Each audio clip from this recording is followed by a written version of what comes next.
facete voi.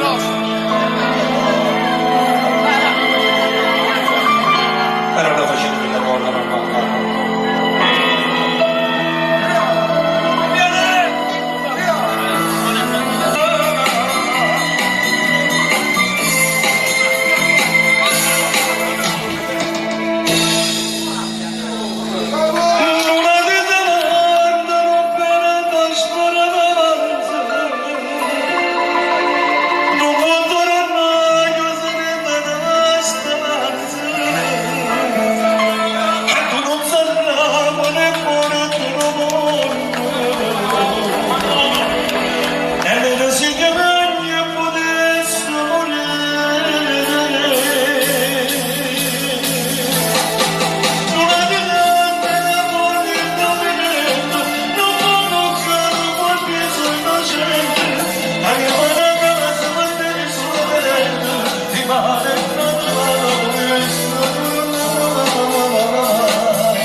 Non tanto, non posso mai chiuso in una stanza.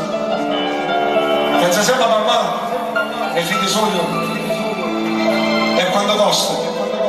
E quanto costa la libertà, papà? Ti voglio bene, Gianni Celeste. Applausi!